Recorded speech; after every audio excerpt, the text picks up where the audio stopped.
Bonjour à tous. Aujourd'hui, nous recevons euh, Cyril Sanzier, un garçon attachant, palmarès plus qu'intéressant. Et je vous donne directement la parole. Cyril, bonjour, comment allez-vous? Bonjour Pierre, bonjour à tous. Ça va plutôt bien, je vous remercie. Alors, on va d'entrer dans le vif du sujet. Vous, vous avez quel âge, Cyril? Alors, si tout se passe bien, je devrais prendre 45 ans au mois d'août qui arrive. Bon, l'âge de la maturité dans le tir, c'est ce qu'on dit. Et vous avez commencé à quel âge? Alors, j'ai pris ma première licence en 1998, mais j'ai tiré quelques cartouches avant ça. Je devais avoir une dizaine d'années quand mes oncles m'amenaient sur les balles trappes de campagne. Voilà, Oui, parce ça que j'ai fait cru quelques années comprendre que maintenant. votre papa, lui, c'était pas son truc, mais vos oncles étaient des passionnés de chasse et de balle-trappe, donc ils vous ont transmis le Tout à goût fait. de cette discipline. Tout à fait. C'est vrai que on entend souvent les gens de ma génération souvent ont commencé le ball trap parce que très souvent ils étaient issus d'une famille de chasseurs, ce qui était mon cas, et par effet boule de neige, aller sur les ball traps de campagne qu'on a communément l'habitude d'appeler les baloches ou enfin voilà quoi. Donc moi c'est ce qui m'est arrivé. Et j'avais des tontons qui étaient férus de cette discipline, qui étaient d'ailleurs aussi de fins tireurs. Et c'est vrai qu'ils m'ont transmis le virus de la trappe très tôt, et j'ai toujours aimé ça, quoi. C'est devenu tout de Quand suite on, une quand on fait le passion. point de tous les grands tireurs que je suis amené à interviewer, le ball-trap de Kermesse a toujours une place essentielle dans le commencement des carrières. Ouais, tout à fait, c'est souvent un tremplin Mm. ça a souvent été un tremplin pour ces personnes-là, ce qui est mon cas aussi. Euh, Est-ce que ce voilà. tremplin existe toujours autant qu'il y a quelques années, qu'en 98 par exemple, ou même avant, puisque vous aviez commencé avant? Ouais. Alors, c'est vrai, je pense que c'est une vérité pour les gens, encore une fois, de ma génération. Pour les jeunes d'aujourd'hui, effectivement, il y a encore une continuité, je le pense, mais je pense qu'il y a aussi une autre approche peut-être du tir par les jeunes d'aujourd'hui, euh, quand ils ont la possibilité Mm. voilà, d'avoir une région qui leur permet de pouvoir voilà, Est-ce découvrir que des disciplines le qui fait leur plaisent. justement qu'il y ait de moins en moins de ball trap de kermesse n'est pas aussi une des raisons pour lesquelles il y a de moins en moins de jeunes qui arrivent dans les compétitions? Parce que arriver de suite sur un grand championnat ou sur des fosses universelles, olympiques, etc., c'est un grand saut qu'on avait plus de facilité à entreprendre quand on avait démarré au kermesse, dans les tirs de kermesse, non, vous ne pensez pas? Oui, alors très honnêtement, enfin, c'est que mon humble avis, mais je pense que c'est multifactoriel. Il y a à la Oui. fois effectivement très certainement le fait qu'il y ait moins de ball-trap de kermesse, comme vous dites, mais aussi tout simplement de clubs à proprement dit. Il y en a de moins en moins.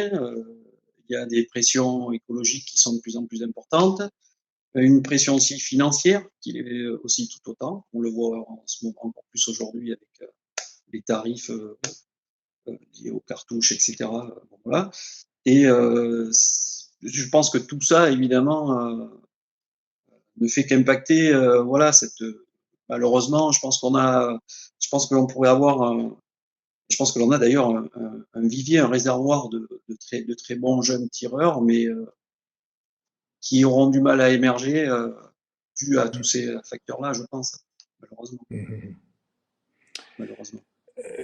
On parlait de famille tout à l'heure. Bon, vos oncles vous ont lancé dans le tir, et je crois que votre épouse Sophie a également un rôle essentiel. Et puis elle a, comment dire, elle a un rôle un petit peu atypique parce que Ouais, vous allez peut-être mieux nous expliquer. Elle vous a accompagné longtemps et puis maintenant, elle a chopé elle-même le virus, quoi, hein. C'est ça, elle m'a accompagné durant de longues années, plus de 13 ans, en s'occupant à côté, voilà. Et puis, euh, et puis voilà, 13 ans après, un jour, elle me dit, bah tiens, j'aimerais bien essayer. Alors là, j'ai ouvert des yeux comme ça, et puis je me suis dit, ah bon, tu voudrais essayer. Et puis voilà, essayer, c'est l'adopter, comme on dit. Dès qu'elle a commencé à tirer, elle s'est prise au jeu, et puis aujourd'hui, je pense qu'elle est devenue aussi fan que moi, en fait. Ben, c'est bien, comme ça, c'est quelque chose Donc, que vous une passion que vous pouvez pratiquer une avec passion votre commune. épouse, c'est très beau C'est et c'est un gage c'est vrai, de longévité parce que comme ça, vous allez pouvoir en profiter tous les deux, hein. c'est Bon, ça. euh, l'importance de la famille dans votre carrière à aujourd'hui, c'est de 10 ans, elle est essentielle quand même. Oui, oui, c'est En particulier de Sophie, là, on parlait de Sophie, mais tout le temps qu'elle vous a supporté en tant que femme de tireur. Maintenant, hein, elle est euh, entraînée par la passion, mais il a fallu qu'elle. C'est sûr que si on n'est pas secondé par son épouse en particulier, c'est difficile de manager les deux en même temps, hein. C'est ça, hein. ouais, c'est évident, hein. Je pense que bon, elle serait plus à même que moi d'en parler, mais c'est sûr que à l'époque où elle ne tirait pas, comme vous le disiez à juste titre, elle m'a supporté longuement parce que quand on évolue dans cette discipline, bah, les difficultés que l'on rencontre font parfois de nous des hommes un peu sur l'énervement quand on en fin de compétition, quand on a mal tiré. Et les premiers ou les premières témoins de tout ça, ce sont souvent nos épouses, donc et elle en a fait partie. Donc Oui, voilà. Mais non, il faut voilà, elle a été elle a été d'une grande aide pour moi, ça c'est certain. Surtout sur ces dernières années. Ouais. Voilà, bon, c'est palmarès, on va pas tergiverser. Vous avez eu une présence en équipe de France en 2019. En 2020, il n'y avait pas de sélection à cause du Covid, mais enfin bon, ça vous êtes allé en candidat libre, on va dire, au championnat du monde de Toddy, et là vous êtes champion du monde à Toddy avec le score. Rappelez-moi le score. 196 200. Voilà. Ex aequo avec Stefano Narducci, et donc j'ai fait un 25 en barrage qui m'a permis de remporter le titre. Voilà. Stefano Donc, Narducci, pour ceux qui connaissent peu ou prou, c'est sûrement le numéro un à la fosse universelle sur les 5 dernières années, et peut-être un petit peu plus. C'est un garçon qui ne déroge pas d'une moyenne. Ces dernières années, je l'ai rarement vu, même sur des compétitions sans plateau, descendre en dessous de 95. Et c'est quand même un garçon fantastique au niveau des résultats et un être humain très intéressant. Il se trouve que j'ai la chance qu'il tire avec mes lunettes next-gen également. Et quand il m'a parlé de vous, Cyril, je sais que vous êtes un garçon modeste, que vous n'aimez pas ce genre c'est pas une flatterie, c'est la vérité. Il m'a dit, tu sais, je suis déçu d'avoir perdu ce titre parce que bah, c'est comme tout le monde, un titre, il faut pas passer à côté, hein, parce que contrairement à ce qu'on croit, ça se représente pas tous les matins. Mais il me dit, j'ai perdu contre un grand champion. Et ce gars-là, on en reparlera dans les années qui suivent. C'est exactement ce qu'il m'a dit. Et de la part de quelqu'un comme Narducci, je peux vous dire que s'il n'avait pas pensé, il n'aurait rien dit. Et voilà, je voulais vous le dire, je vous l'avais jamais dit, mais c'est la vérité. Voilà, quelque part, ce ça titre, m'étonne il pas de vous a lui. apporté évidemment une médaille d'or que plus personne vous enlèvera. Qu'est-ce qu'il en reste de ce titre aujourd'hui? Qu'est-ce qu'il vous a apporté? Est-ce qu'il vous a uniquement apporté ou est-ce qu'il vous a un petit peu aussi apporté, ben, je veux dire, les lumières et peut-être certains autres soucis, peut-être, je ne sais pas, je vous pose la question. Bah, c'est-à-dire qu'en fait, c'est une étape de ma vie, j'ai envie de dire. Euh, Mhm. C'est-à-dire que je pense que dans le sport comme dans la vie en général, il faut profiter de chaque jour qui passe. Euh, et quand j'ai gagné ce titre, j'ai essayé d'en profiter le maximum parce que c'est beaucoup d'années de privation, d'efforts, enfin, etc. Et puis quand on y arrive, c'est voilà, c'est un aboutissement, j'ai envie de dire. Euh, mais enfin, une fois que c'est fait, ben, il faut se recentrer et repartir en fait. Faut pas vivre avec sans cesse parce que c'est le revers de la médaille, c'est que c'est lourd à porter. C'est un poids, C'est- c'est sûr. Ouais, tout à C'est fait. un poids, C'est-à-dire, mais je pense qu'il faut le digérer tout simplement, hein. Et puis, ouais, bon, ben, vous avez la chance, il y a des gens qui courent toute leur vie derrière un titre ou une médaille. Vous avez la chance de l'avoir eu rapidement euh, lorsque vous êtes arrivé en équipe de France post-universelle, etc. Alors vous avez le petit phénomène inverse, c'est-à-dire qu'il faut le digérer. Oui, généralement, on met 2 ans pour digérer ce genre de choses quand ça arrive. Mais après, on repart de plus belle et croyez-moi, je vous prédis quand même encore de belles années. D'ailleurs, je ne sais pas si vous vous souvenez, mais la première fois qu'on s'est rencontrés, c'était à Ichoux, à l'entraînement. Il n'y avait personne, c'était, je pense, le mardi à la compétition, le lundi. J'étais allé régler une de mes crosses à un tireur sur une fosse où où vous tiriez. Je vous avais demandé si ça vous dérangeait. Vous avez dit, Monsieur Bouteille, il n'y a aucun souci. Ou Monsieur, il n'y a aucun souci, parce qu'à l'époque, on ne se connaissait pas du tout. Et puis, moi, j'avais réglé cette crosse à ce gars. Puis je vous regardais tirer, et en sortant, je ne sais pas si vous vous rappelez, je vous ai dit, vous tirez vraiment bien. Et je pense que. Et Sanzier, je ne connaissais pas, hein, je connaissais pas, et on ne savait pas qu'il allait être champion du monde un an après.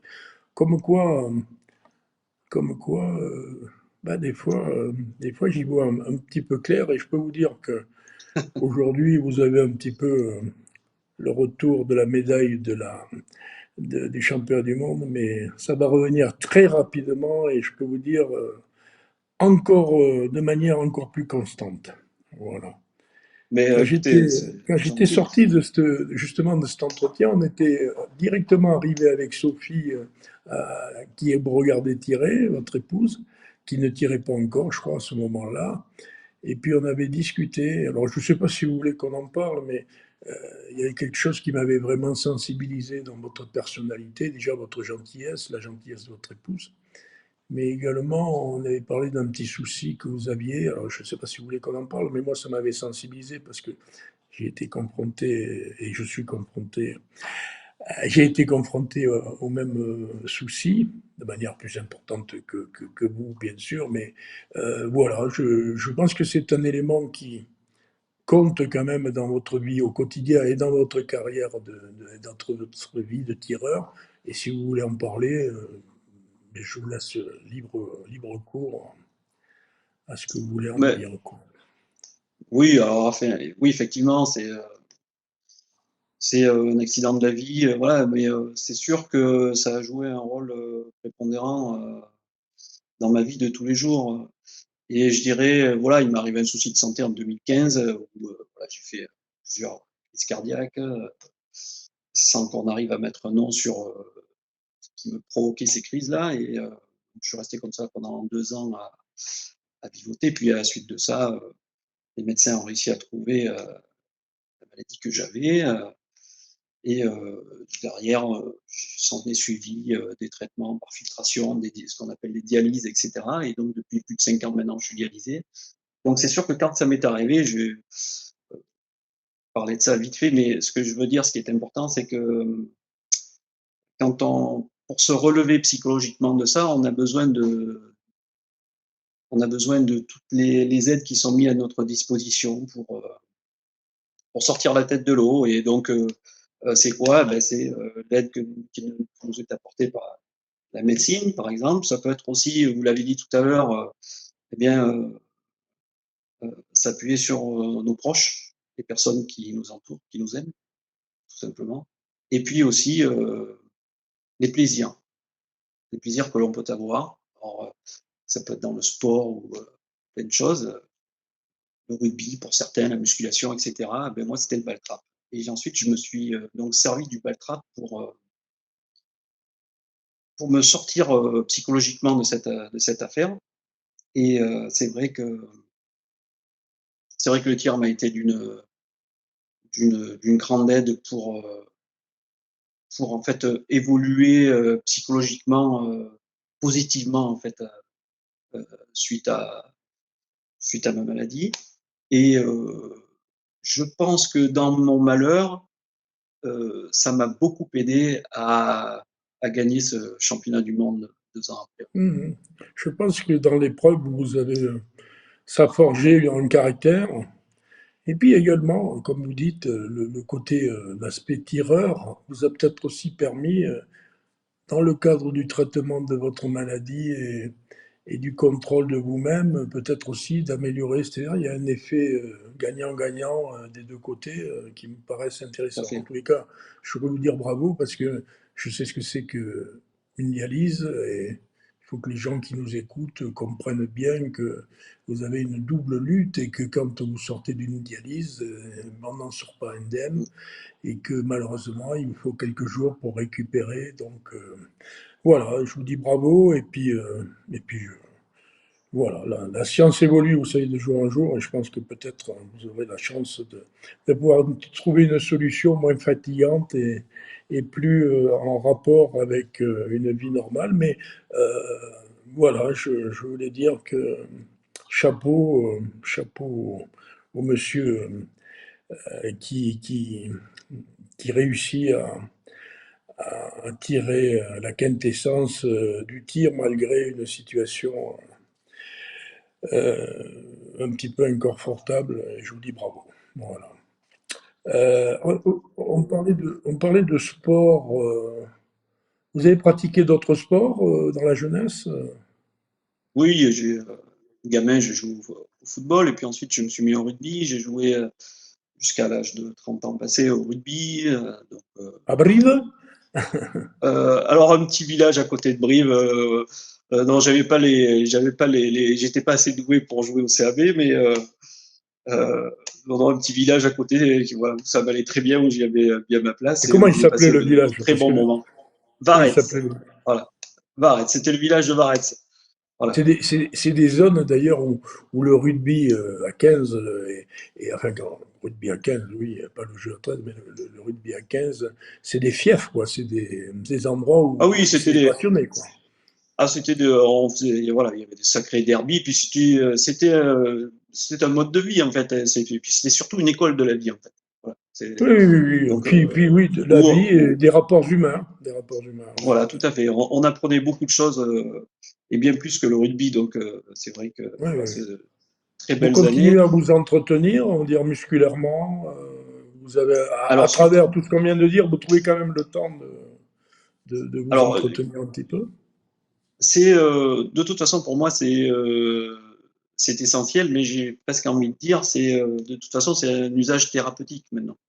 Alors c'est-à-dire qu'il faut par rapport à mes problèmes de santé, il faut rester dans la modération, mais voilà, c'est de l'activité physique thérapeutique et qui est aussi complémentaire dans, vous savez ce qu'on dit, être bien dans son corps, bien dans sa tête, et inversement, être bien dans sa tête, bien dans son corps. Je pense que c'est primordial.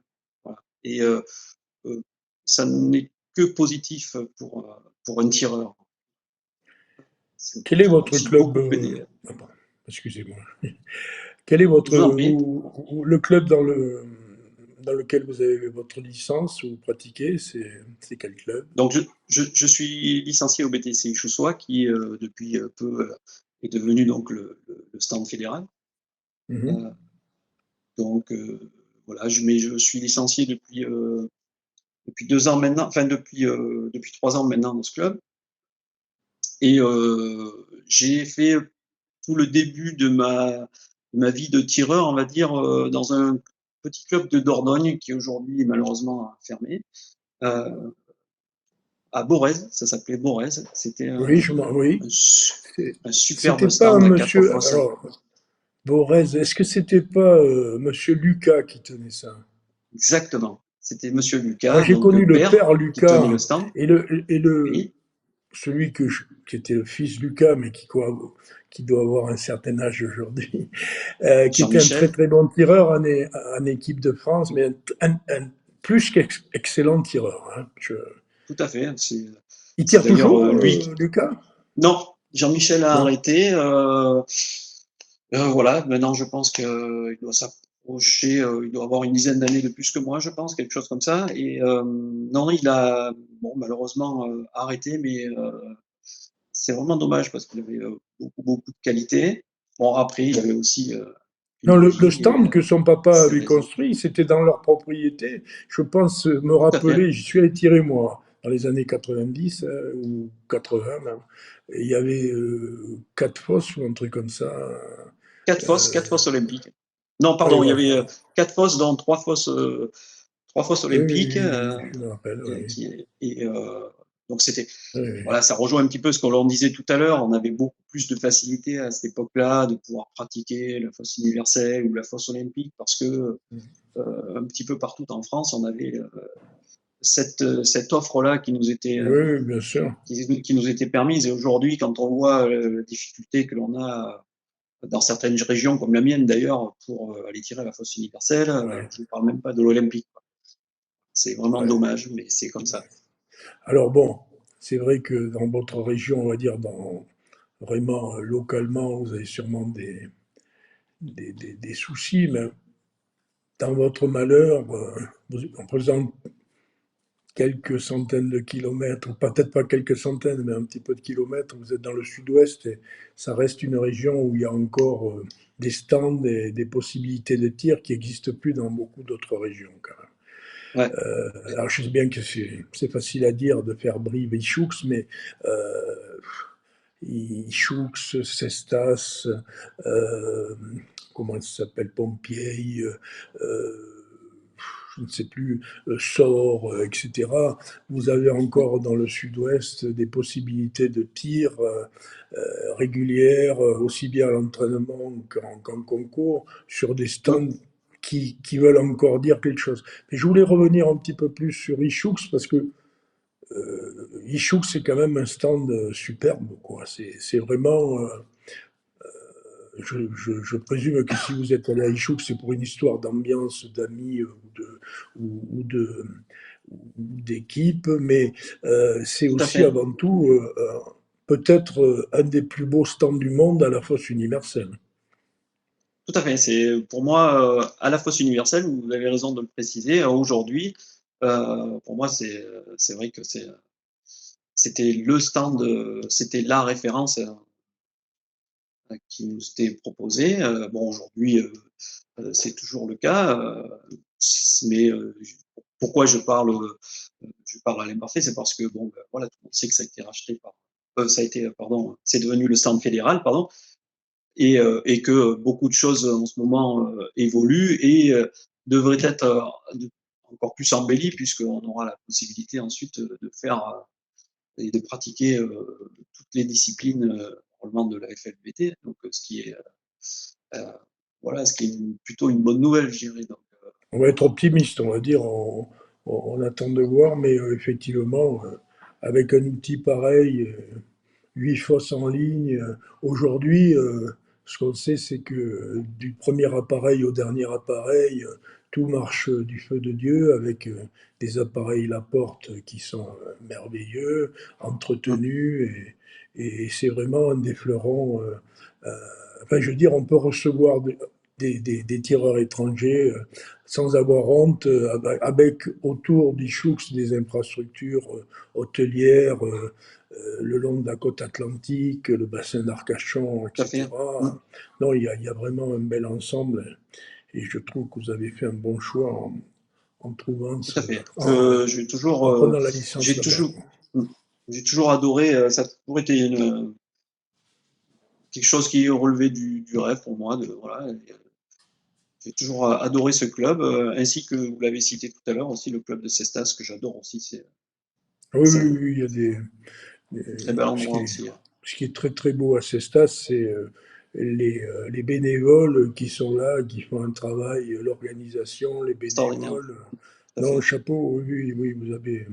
Tout à fait. Et là-bas. puis, on, on, on se rapproche de ce que l'on peut voir aussi à l'international en termes Oui, oui, d'infrastructures, absolument. de fosses. Donc, Sérieux, la convivialité n'excluant pas le professionnalisme et le respect qu'on doit à tout tireur qui vient tirer et passer un bon moment, quoi, parce que tout à fait. Ouais, malheureusement, il y a beaucoup de stands où on dit poule et puis ça part pas, et puis voilà, on s'énerve, on se machin, c'est pas assez entretenu, et c'est bien dommage parce que comme il y en a de moins en moins, on doit bichonner nos stands et faire en sorte que les gens s'y sentent bien, y compris les accompagnants d'ailleurs.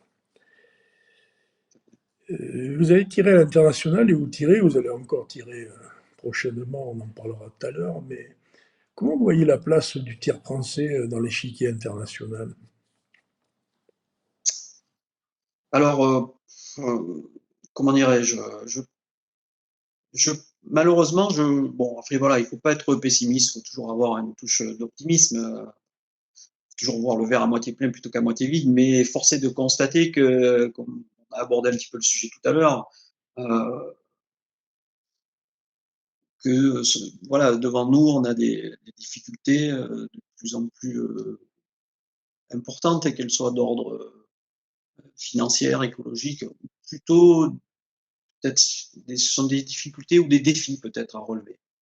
Alors, je pense que tout simplement, il faudra savoir les relever, ces défis-là, si on veut pouvoir continuer à profiter de notre passion.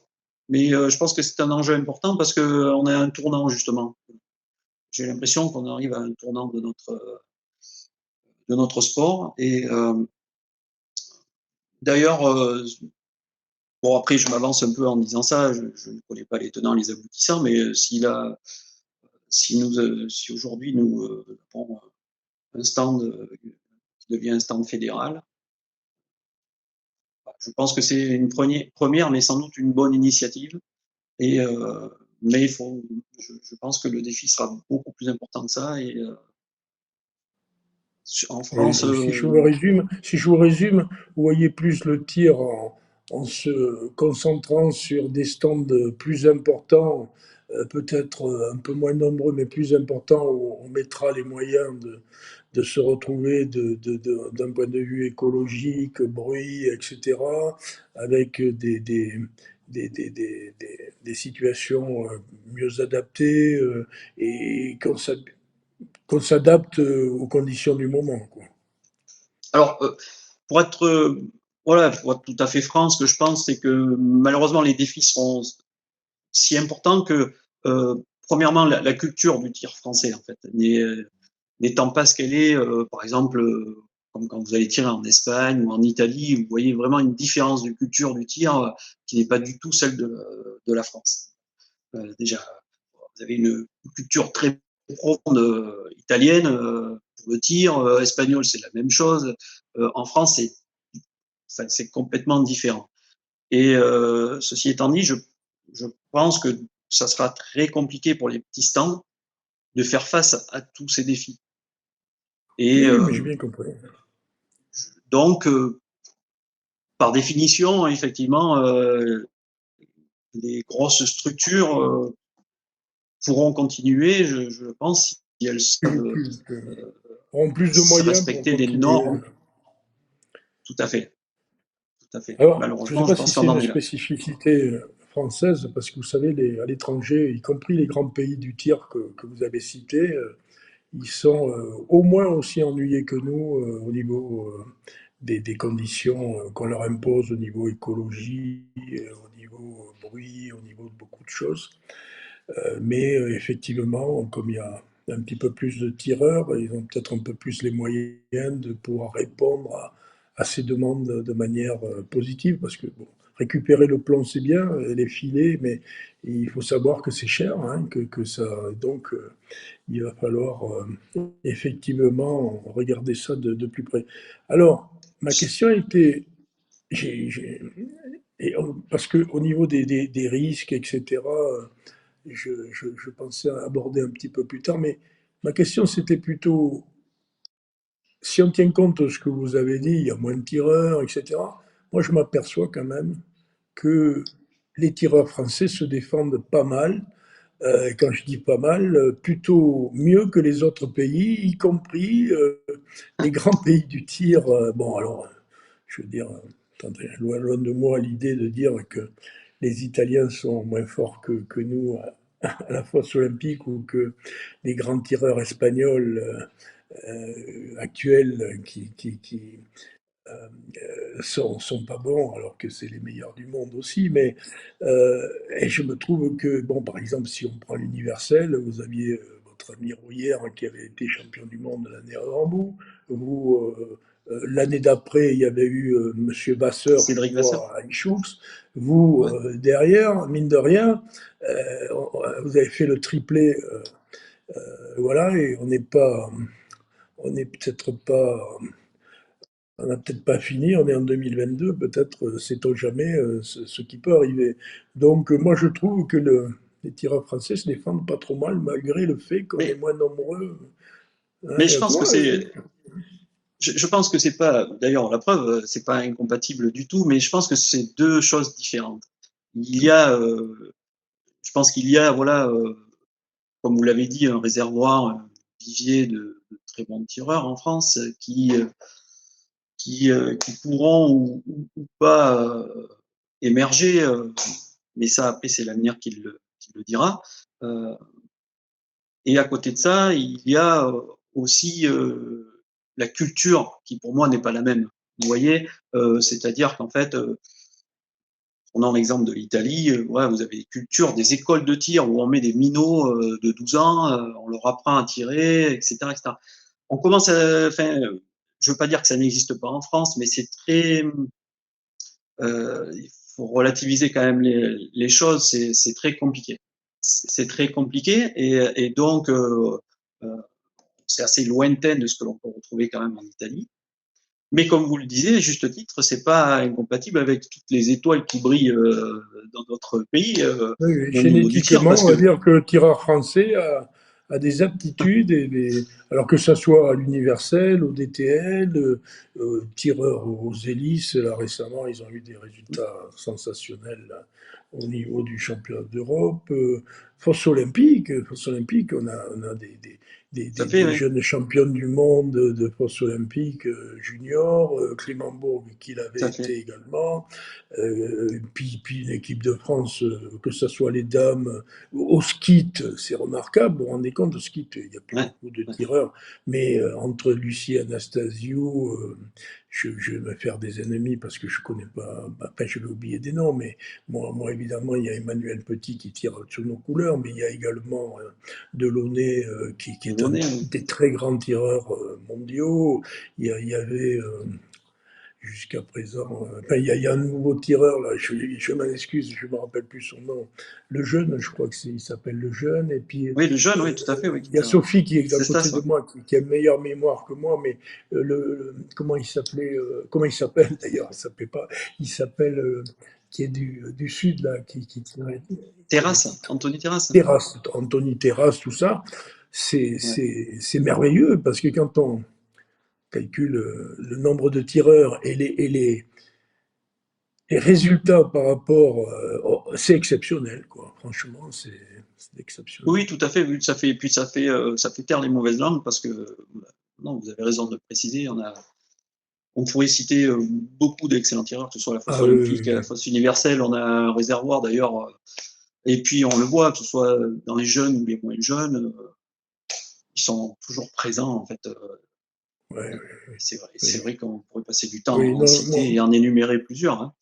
non, le seul C'est- truc aujourd'hui qui m'inquiète et qui inquiète sûrement, je ne suis pas le seul que ça inquiète, c'est qu'il faut absolument qu'il y ait des jeunes qui arrivent et qui renouvellent le cheptel, quoi. Parce que je ne suis pas contre les vétérans, encore une fois, parce que je suis d'un âge largement à être plus que vétéran. Mais tous les vétérans seraient heureux d'avoir plein de juniors autour d'eux pour, pour, pour sentir que notre sport va perdurer, quoi. Voilà, et le chiffre le plus alarmant, je crois que j'ai vu depuis longtemps, c'était il n'y a pas longtemps, vous participiez à une sélection pour l'équipe de France, j'ai vu, je crois, maximum 5 juniors garçons. Et ce qui Mm. est grave, c'est que le premier junior garçon était quand même assez loin dans le résultat à Scratch, alors que je parlais dernièrement hier avec Éric Lanfray, avec qui on se tirait à la bourre en junior. On faisait des sélections à 50 tireurs juniors et il y avait toujours 3 juniors minimum dans les 10 premiers scratch. Quoi. Donc, et là, on sentait qu'il y avait une émulation et il faut absolument qu'on réattire. Et pour attirer les jeunes, c'est des icônes qu'il nous faut, comme vous, champion du monde, comme vos collègues qui l'ont été avant vous, ceux qui participent, mais vous, vos sources de motivation quand vous avez démarré le tir, c'était qui vos vedettes, votre vedette, euh, votre Alors, icône du tir? alors, on l'a évoqué tout à l'heure. Donc moi, je tirais dans le stand de Dordogne qui s'appelait le stand de Borez, donc avec Jean-Michel Lucas. Et c'est vrai que pour moi, ça a été ma première idole, j'ai envie de dire, parce que c'était quelqu'un qui tirait fabuleusement bien. C'est lui qui d'ailleurs m'a enseigné quelques bases du tir et qui m'a accompagné pendant de nombreuses années. Mais pendant beaucoup d'années, je n'ai plus que tiré de manière régionale, donc par manque de moyens financiers. Et puis, par la suite, quand j'ai pu commencer à évoluer sur le plan national, j'ai envie de dire, et bouger un petit peu plus, j'ai commencé à côtoyer et à voir, à rencontrer certaines personnes du tir de l'époque. Et alors, je ne parle pas évidemment de notre idole à tous, Michel Carrega, évidemment, mais Que vous avez vu tirer vous-même oui, j'ai eu la chance de tirer même avec lui sur un championnat de France à Lazenay. Euh, et franchement, je me rappelle lui avoir fait signer mon dossard. Et c'est vrai que vous parliez d'icône tout à l'heure, quand on a la chance comme ça de pouvoir évoluer dans un sport où on peut tirer à côté des personnes que l'on admire le plus. Vous imaginez, c'est comme si pour un rugbyman, vous avez la chance de pouvoir jouer au ballon avec vos, vos joueurs favoris, quoi. Donc c'est une immense ça a été une immense joie et puis surtout une immense source de motivation parce qu'en plus on est très souvent c'est des personnes abordables avec lesquelles vous pouvez partager et donc vous venez à l'idée à ces moments-là de vous prêter au jeu et de vous dire mais pourquoi pas quoi, pourquoi pas moi un jour, j'ai envie de dire. Et puis et puis voilà, donc c'est vrai que c'est une source de motivation très importante. Donc oui, ensuite par la suite évidemment oui, mais encore une fois, très modestement, ma première source de motivation, ça a été Jean-Michel Lucas et qu'il est resté pendant beaucoup d'années. Euh, On le et puis remerciera après, parce qu'il est à l'origine de votre médaille d'or, hein, mine de rien. mais oui, tout à fait, non, mais c'est sûr, voilà, c'est une suite d'événements comme ça, voilà, mes tontons dans un premier temps qui m'ont voilà, donné l'amour de cette discipline, puis ensuite la connaissance de Jean-Mi qui m'a accompagné pendant de nombreuses années avec son papa, voilà, qui je pense aujourd'hui. Et puis ensuite, voilà, c'est une succession d'événements qui ont fait que qui vous tirent vers le haut comme ça et qui vous font profiter, essayer en tous les cas de dégager le meilleur de vous-même. Tout à l'heure, on parlait de préparation physique, mais la technique de tir est importante. Et qu'est-ce que vous faites pour vous perfectionner au quotidien en termes de technique? Alors, en termes de technique pure, j'ai envie de dire, arriver à un certain niveau, si je puis dire, c'est tout simplement de l'entretien. C'est-à-dire, c'est de la pratique et alors, en toute modestie, hein, mais c'est pas moi qui le dis, c'est les personnes qui me préparent mentalement, c'est de la routine de performance, c'est-à-dire essayer d'être performant à l'entraînement, comme on se doit de l'être en compétition. Donc, c'est-à-dire user et abuser de sa technique, mais dans les meilleures conditions, c'est-à-dire quand on se sent bien, tirer à l'entraînement, et puis quand c'est moins bien, il faut savoir arrêter de manière à garder les idées en place et à ne pas s'habituer à faire de mauvaises choses. D'accord, d'accord. Par Et vous contre, considérez aujourd'hui la qu'il y a suffisamment si on parle de technique pure, suffisamment de techniciens en France, de personnes susceptibles de vous d'assister.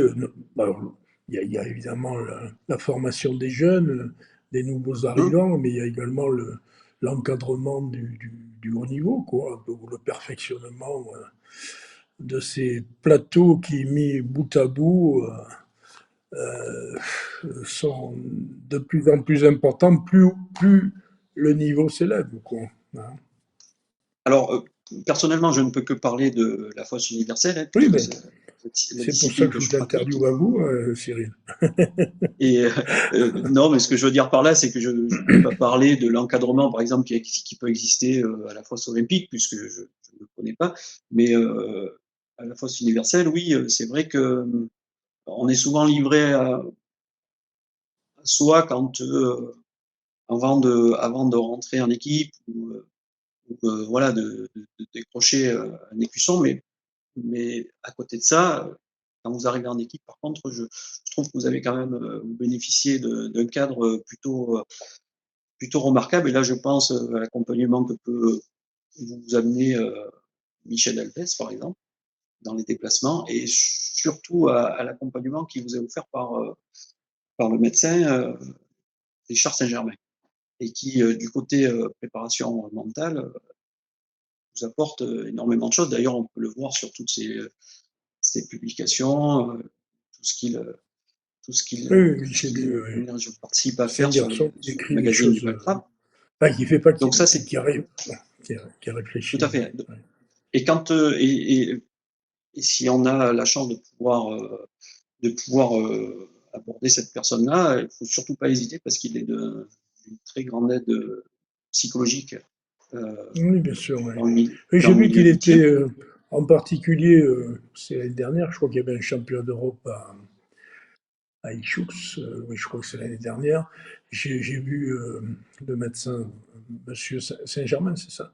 C'est ça. euh, Monsieur Saint-Germain, docteur Oui, Saint-Germain, tout à fait. et j'ai vu comment il s'occupait des gars, comment il les bichonnait, comment il avait une approche. On a été amené à discuter. C'était Sébastien Bassal là, qui discutait avec lui, qui était passé au stand. Et on avait discuté. J'avais trouvé ce monsieur plus qu'intéressant dans son approche.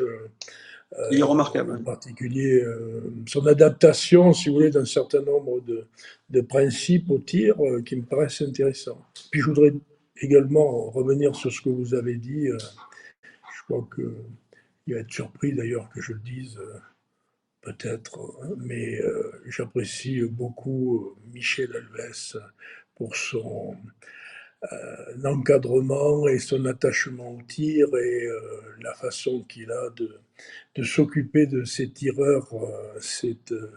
On va C'est dire quelqu'un de très que dévoué. c'est un garçon qui nous donne un peu d'oxygène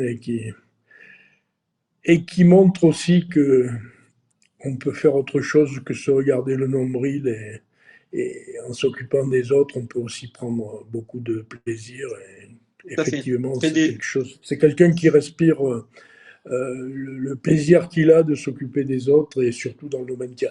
Et je dirais que beaucoup de gens, c'est vrai que je ne l'ai jamais vu beaucoup tirer, mais beaucoup de gens disent qu'il sacrifie beaucoup de sa carrière de tireur à l'encadrement parce que c'est un très grand tireur également. Quoi. Tout à fait. Mais je Voilà. partage complètement cet avis. C'est quelqu'un de très Voilà. dévoué et qui donne beaucoup de sa personne pour effectivement Oui, accompagner oui, c'est vrai, c'est vrai. les jeunes et comme les moins jeunes. Quand vous partez en équipe, vous avez la chance de faire Voilà. généralement de belles sorties avec Michel et avec le docteur. Donc, il faut en profiter un max quand en fait c'est une chance inouïe quand C'est on vrai. part en équipe. Vous avez des anecdotes, allez, marrantes un peu dans le domaine du tir qui vous sont arrivées je sais pas, hein. Alors, marrante, très honnêtement, Marrantes ou j'en ai pas pas comme ça qui d'ailleurs. me viennent. Hein, donc. Euh, non, j'en ai pas comme ça qui me viennent à l'esprit. très honnêtement, non, j'ai pas d'anecdote particulière. Euh, non, du tout. Après, c'est. Bon, je ne vais pas vous demander quel est le meilleur souvenir de votre carrière, hein, parce que je présume. Je ne vais pas vous parler de votre vie, parce que vous avez d'autres choses plus importantes que le tir également, mais je présume que le titre de champion du monde est quand même la plus belle médaille de votre carrière, quand même, enfin le plus beau souvenir. Moi. Alors, oui, ça, c'est une certitude, et dire le contraire serait un mensonge. Ça, c'est certain, puisque on se bat pour arriver à ça. C'est un but que l'on se fixe, et quand on y arrive, évidemment, voilà, c'est le Graal. Mais je vous dirais que ma plus belle victoire, encore une fois, c'est ce que m'a apporté le tir par rapport à mes problèmes personnels. Et voilà, on a d'autres exemples comme ça de combativité. Je pense à d'autres personnes qui, de la même manière, ont su réagir. Voilà. Je pense que la plus belle victoire, c'est pas forcément la victoire, c'est savoir se relever après un échec. Pour moi, c'est celle-là la plus belle des victoires. Voilà. Donc, je pense. Alors, tout à l'heure, je vous disais que on parlait de technicité. Je voulais rebondir, si vous me le permettez, là-dessus.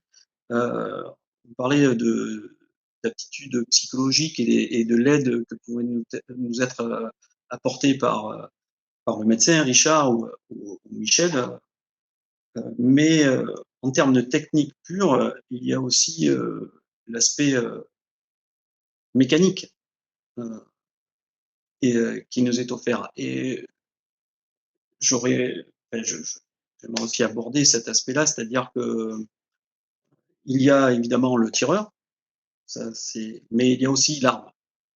Et voilà, si vous me permettez, parce que depuis le début, on n'a pas abordé le sujet, mais il y a aussi tout ce qui nous est offert par l'équipement et par les personnes telles que vous qui, qui proposaient voilà, des solutions à ce qui peut être des problèmes pour nous, tireurs, techniquement parlant. Et ça, c'est très important, en fait. Donc, que ce soit en termes d'ajustement sur les crosses, de réglages, divers et variés.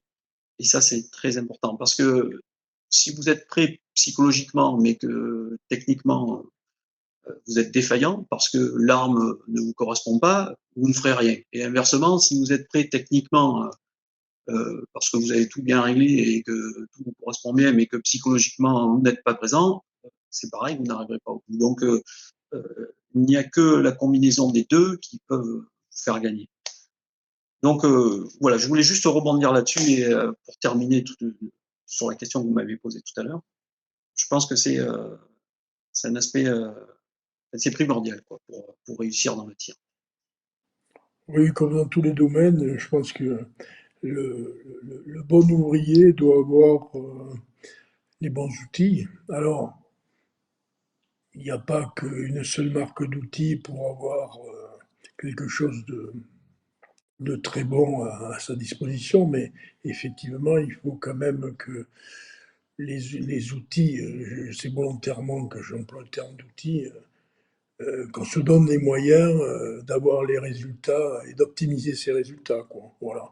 Donc, alors après, encore une fois, il n'y a pas qu'une seule source d'approvisionnement, il n'y a pas qu'un seul équipementier, quel que soit le domaine, mais ce qui est très important, et tous les grands sportifs qui nécessitent de l'équipement, et je connais même les sports les plus, on va dire, qui nécessitent le moins d'équipements comme la course à pied, il y a quand même des chaussures, des choses comme ça qui sont essentielles et il ne faut pas se tromper parce que Tout à fait. puisqu'on en est au domaine des chaussures, si on se trompe de chaussures, on se chope des ampoules et on va moins vite. Donc c'est très imagé ce que je dis, mais c'est effectivement très très important et je vous remercie de penser à nos sociétés, quelles qu'elles soient, qui s'occupent qui Ben, s'occupe. c'est ce qui nous permet d'avoir,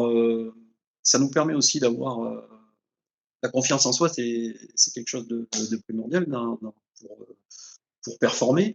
Et quand on a confiance d'une part, en un matériel, et deuxièmement, dans la qualité euh, de ce même matériel, encore une fois, c'est c'est c'est une formule qui ne peut pas être à exclure, puisque de toute façon, sinon, on n'arrive à rien. Donc voilà, je pense que c'est très important d'avoir, comme vous disiez, bon, après voilà, il existe plusieurs marques de fusils, plusieurs équipementiers, mais c'est très important d'adopter le bon outil à la bonne personne.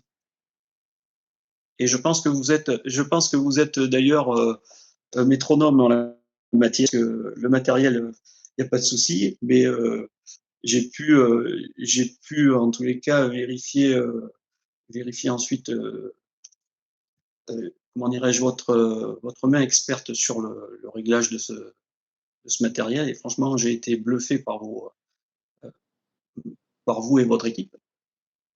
Et c'est à mon tour de C'est vous gentil. remercier pour ça. C'est très gentil, Mais Cyril, mais vous savez, je le dis souvent, l'outil, alors on a parlé d'outils, de l'équipement et tout ça, c'est important, mais tous nos efforts ne sont rien si au bout de la crosse et au bout du fusil, il n'y a pas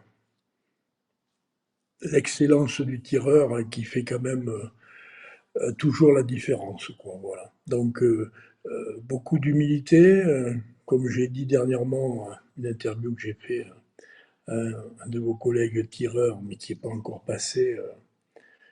Beaucoup de respect pour tout le monde, pour tous les équipementiers.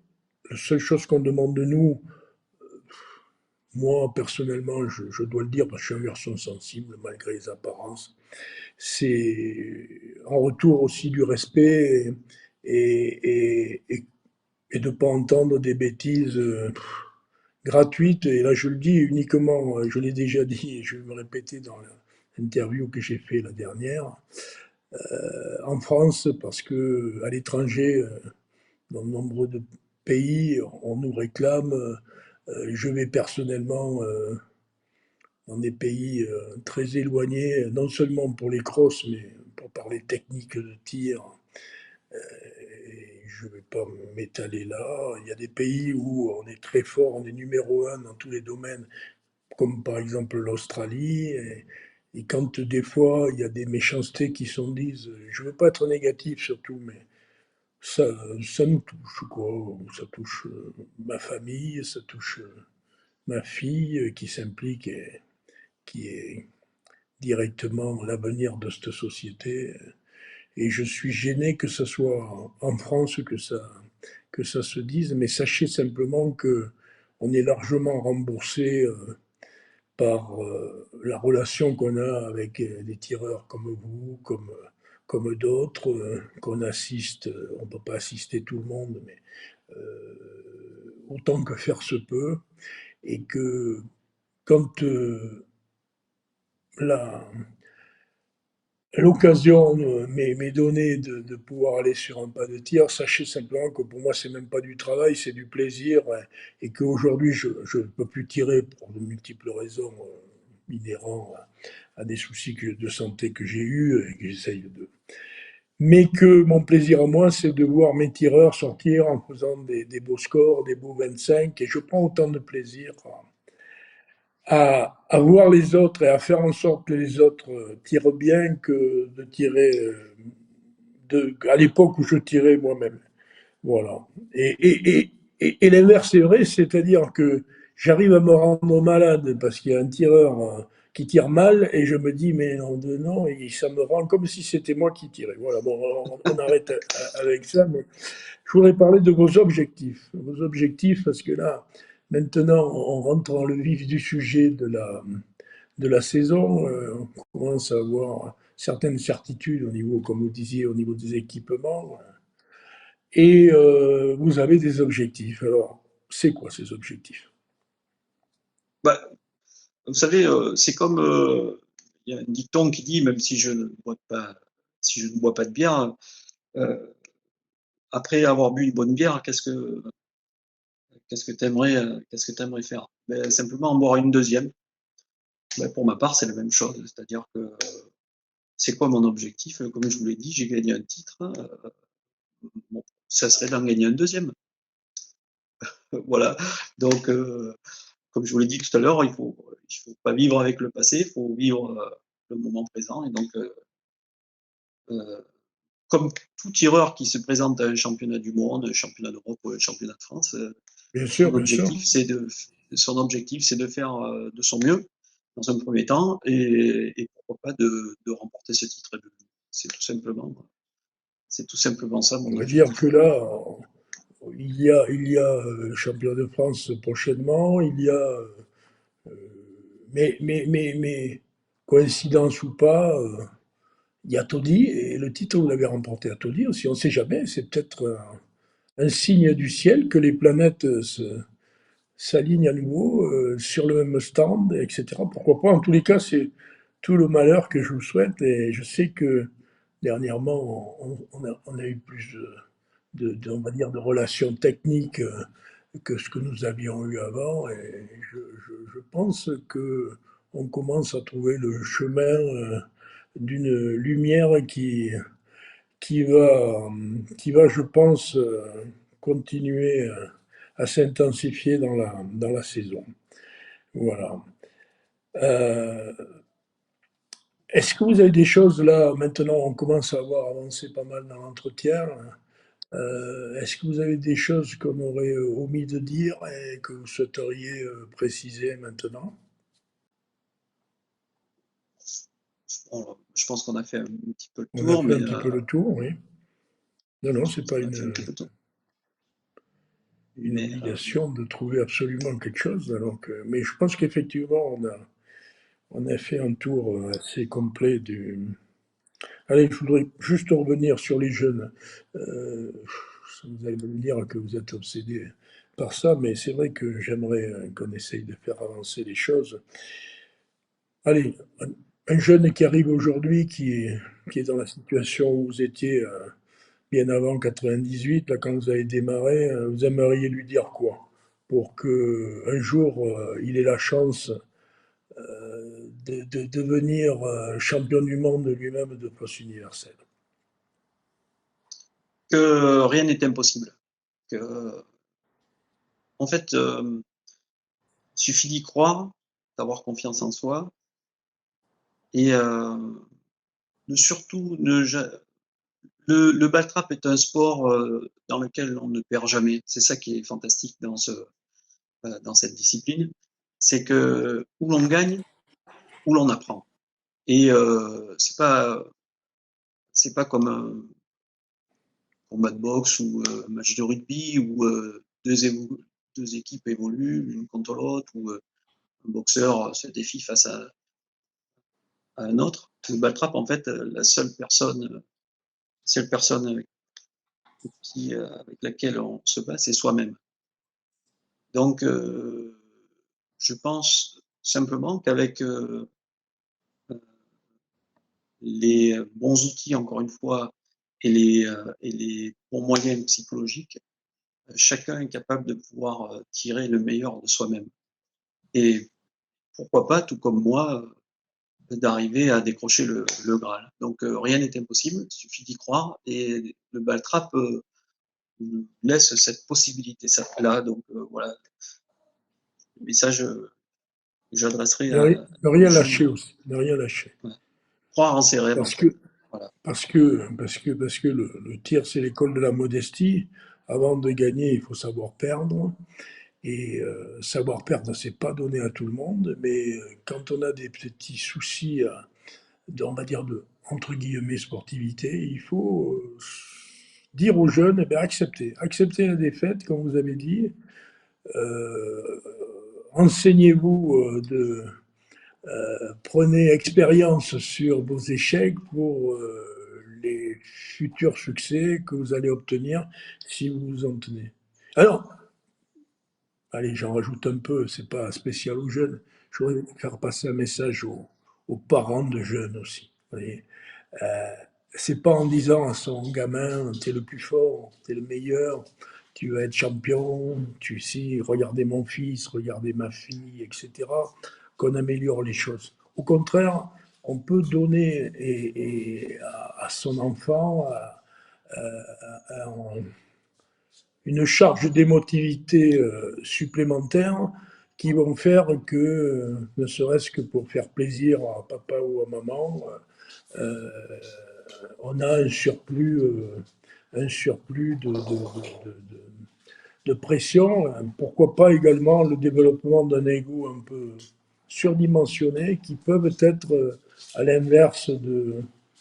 Alors évidemment, ces choses-là sont faites par amour pour sa progéniture, mais c'est un petit message que je voudrais faire passer. Il ne s'agit pas de dégoûter les gens en leur disant t'es mauvais, ça va pas, mais il faut pas trop en vouloir, il faut aller étape après étape, soutenir sans donner de fausses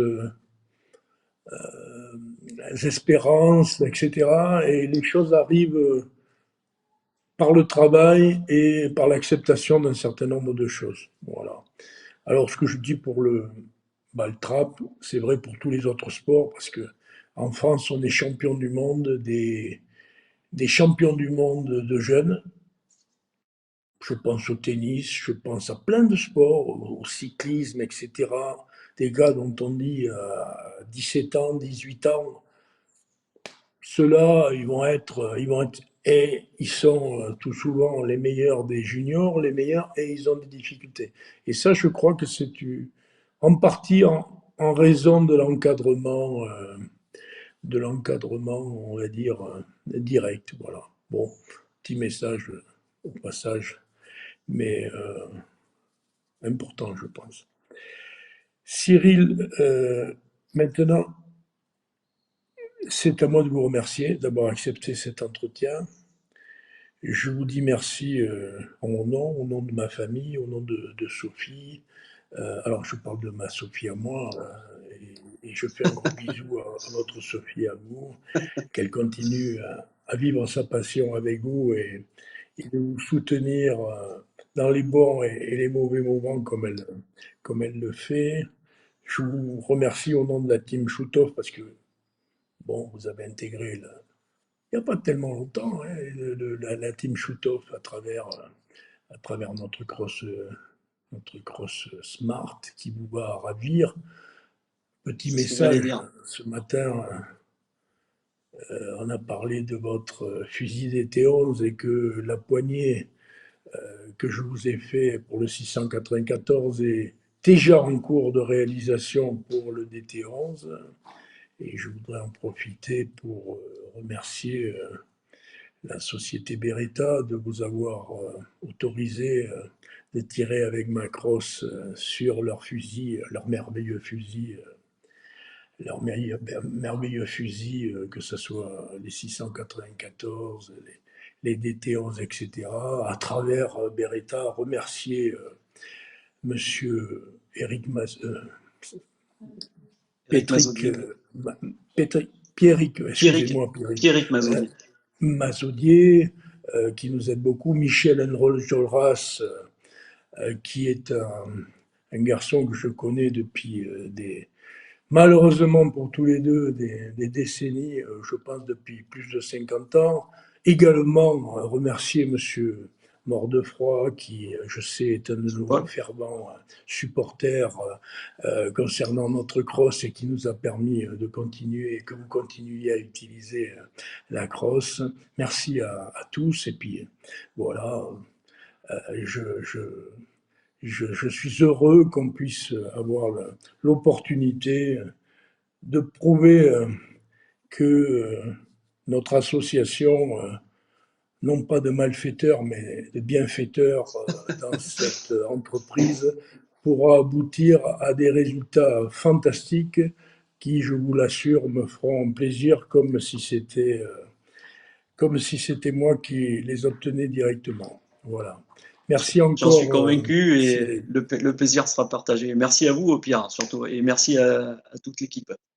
Et à très bientôt donc pour la réception, je pense, début de semaine prochaine de votre poignée. On se donnera rendez-vous sur un de nos beaux stands de France pour qu'on mette en place tout ça et qu'on fasse honneur non seulement à la marque Schutthof, mais à tout le tir français à travers vous. Merci beaucoup, J'y manquerai pas. Cyril. Et encore une fois, bonjour à votre épouse. Merci beaucoup. Merci à Au vous, Pierre. revoir. Au revoir.